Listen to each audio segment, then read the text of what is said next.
बाबा जब आपने हज किया, हज में कोई एक बार थोड़ा की था, तो आपने वहाँ पे एहराम पहना या ये काले लिबास? एहराम मैं पहनता था। क्यों छेड़ रहे हैं आप मुझे, क्यों आप मेरा नाश कर रहे हैं और अपना भी अपना सिलसिला करेंगे? भाई मैंने हज को एक इस उम्र में शुरू किया था या उम्रा करना शुरू किया? मैं तो छोटा था तो मैंने जाना शुरू किया। मैं 7 साल जाता रहा हूँ, मैं मदीना शरीफ के अंदर नहीं गया, नबी करीम सल्लल्लाहु अलैहि वसल्लम के रोज़े पे नहीं गया, बाहर ही घूमता था। और ये अरबी मुझे पता है क्या कहते थे, इधर दिमाग ख़राब है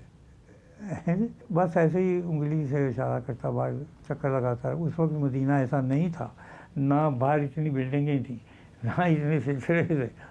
वहाँ पे झोंपड़े होते थे। और मक्का भी ऐसा नहीं होता था। मक्के के सेन में खड़े हो के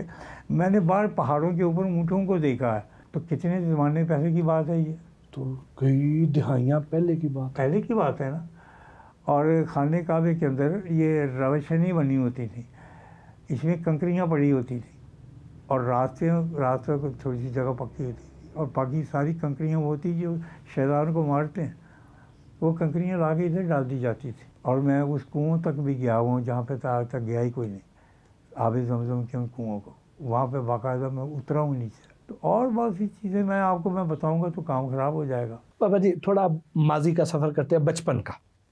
आप हज़रत अल्लामा इकबाल की दुआ से पैदा हुए? मैं उनकी दुआ से पैदा हुआ, उनकी इजाज़त से पैदा हुआ, और उनके आनत से पैदा हुआ। मेरी कोई मेरे बाप के नसीबों में औलाद नहीं थी। ये अल्लामा साहब ने वालिद साहब को बताया था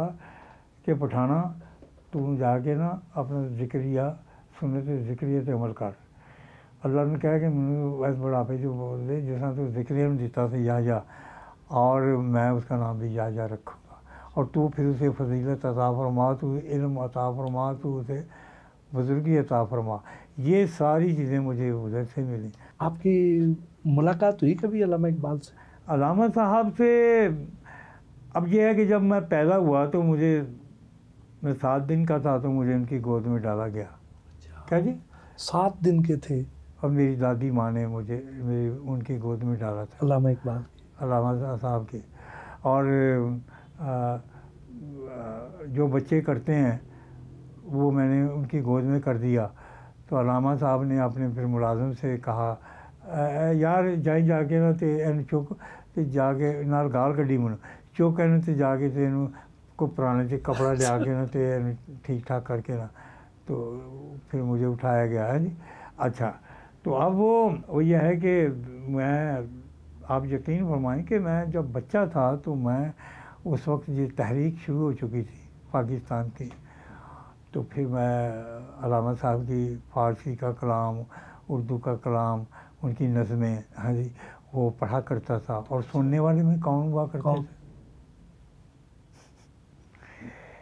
कहाँ मुझे लेके चले गए और कहाँ मैं वहाँ पे क्या आपको बताऊँ कि उस वक्त सुनने वालों में से कौन हुआ करते थे। सैयद अताउल्लाह शाह बुखारी, सर मसूद, कायद आज़म,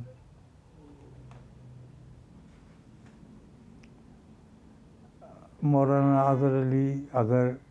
अहरार के सबसे बड़े लीडर। उस ज़माने के जितने भी बड़े बड़े लोग थे उन सबको, गांधी जी, पंडित जवाहरलाल नेहरू, ये सारे लोग जो थे ना जी, इनको मैंने देखा, इनसे हाथ मिलाए, इनसे बात की। कायद आज़म के साथ कोई याद है? मैंने वो बताया ना जी कि वो जब वो आए थे तो सियालकोट में मौला बख्श का तालाब है, तो उसमें वो खुश्क है, तो उसके अंदर जलसे हुआ करते थे। तो हमारे घर के सामने से गुजरा कर, हमारे घर के करीब ही है। तो वो यह है कि मुझे आराशी दरवाजे पर चढ़ा दिया कि जब कायद आज़म की कैडलॉग नीचे से गुजरे तो आपने ऊपर से अमन की फाख्ता घुगियाँ कबूतर जड़े ने वो नीचे उनके ऊपर छोड़ने हैं। मैं पतला दुबला था, चिमट मेरे अंदर ज़्यादा थी, तो मुझे चढ़ा दिया गया। वो गेलियाँ जो थे कपड़ा शपड़ा काज पत्तियाँ लपेट के मसनूई फूल छोल ला के,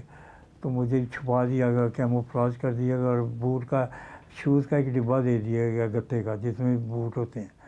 तो उसमें वो डाल दी घुगियाँ। तो कहा कि एज ले आने तो इन्होंने फिर उसे सुटना।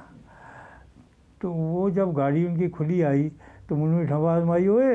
नाल उन्होंने गाल कट के क्या, ओए तेरी फलाना कह के कहते हैं आ गई गड्डियां होनी तो उत्थे सुटना निशानी से सुटी उन्हें झोली जाके डिगन वो मैं डब्बा खोलिया तो कबूतर तो उड़ गए तो बिठा डिग पई उन्होंने उत्ते और कबूतर घुग्गियां तुसीं बंद करोगे जिस वक्त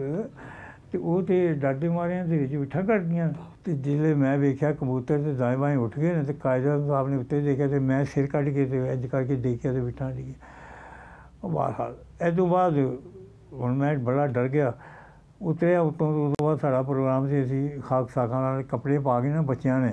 तो शेख मौला बख्श के तलाब की सीढ़ी ते एक बच्चे ने खलो के ना तो उन्होंने सलाम करना निकरां पाइयां होंदियां सी ते टाइयां बन्नी दियां ते खाकी कपड़े पा के ते इंज करके हुण मैं उन्हां दा भी सरदार था मैं उन्होंने उत्थे भी लैके एकदम कपड़े बदले उत्थे लैके गए उत्थे जाके कीता कायदे आज़म साथ कायदे आज़म फातिमा उन्हों की भैन आ रही है तो आके ना सारे रात मसरूफ सन नाल और अपना अबुल कलाम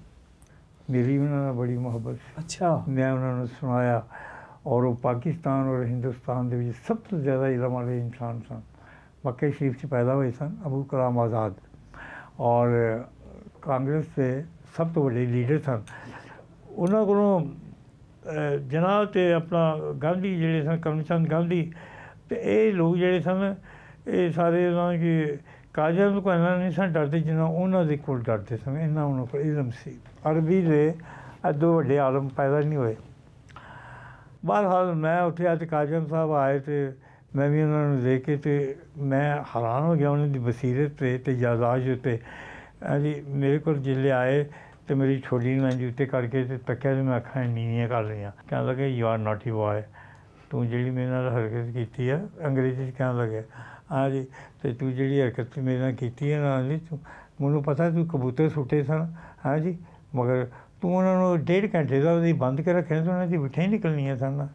तो बिठा कबूतरों दी बड़ियां भारियां होंदियां वो अर्ज करना मतलब कि मैं सबसे मिला हुआ हूँ सबसे सब देखे हुए है ਕਿਹੜਾ ਬੰਦਾ ਜਿਨ੍ਹਾਂ ਨੂੰ ਮੈਂ ਬੈਠਿਆ ਨਹੀਂ ਮੈਂ ਜਾਨ ਹੁੰਦਾ ਸਾਂ ਜਲਸਿਆਂ ਦੀ ਉੱਥੇ ਜਾ ਮੇਰੀ ਪੜ੍ਹਦਾ ਸਾਂ ਆਵਾਜ਼ ਬੜੀ ਅੱਛੀ ਸੀ ਤਲਫਜ਼ ਬੜਾ ਸਾਫ ਸੁਥਰਾ ਸੀ ਛੋਟਾ ਸਾ था क्यूट ਜਿਹਾ ਬੱਚਾ ਸਾਂ लेकिन है कि मतलब है कि वो वक्त गुजर गए और मेरे जैसा शख्स पाकिस्तान हिंदुस्तान से दूसरा नहीं वाह जिसदे कोल इन्नियां यादाश्तां ने और इन्नी मालूमात ने और मैं भी तां बच्चों का कि मैं मलामती सा मैं बच गया वहाँ कोई होर होंदा चलो कना लिंबिया गया सी बंदा जी इत्थे कौन जीन देंदा किसी नूं अताउल्ला शाह बुखारी साहब के जलसों में बड़ी मोहब्बत उन्होंने नाल मैं उन्होंने कोतर सौ जलसे अमृतसर जाके सुने ने और अमृतसर सुने ने जम्मू सुने ने जाके और अमृतसर ज़्यादा सुने ने कंपनी बाग के बीच जो आप उधर जाके नज़में भी पढ़ते थे वो क्या नज़म थी कोई याद है आज? नहीं मैंने सुनानी नहीं है उसकी वजह यह है कि वो अपना मेरी जो सबसे ज़्यादा जो मैं नज़म पढ़ा करता था सरकार की वो पढ़ा करता था मुसलमान के लहू में है सलीखा दिल नवाजी का मरबत हुस्न आलमगीर है मर्दान गाजी का शिकायत है मुझे या रब खुदा बंदान मकतब से सबक शाही बच्चों को दे रहे हैं खाकबाजी का ये जी पैगाम थी और नज़म बड़ा खूबसूरती और बड़े तलफ़ुज़ मेरा बड़ा ही खूबसूरत सी और वड्डियां कोल इन्ना तलफ़ुज़ नहीं सी जिस तरह मैं सुनांदा हुंदा सा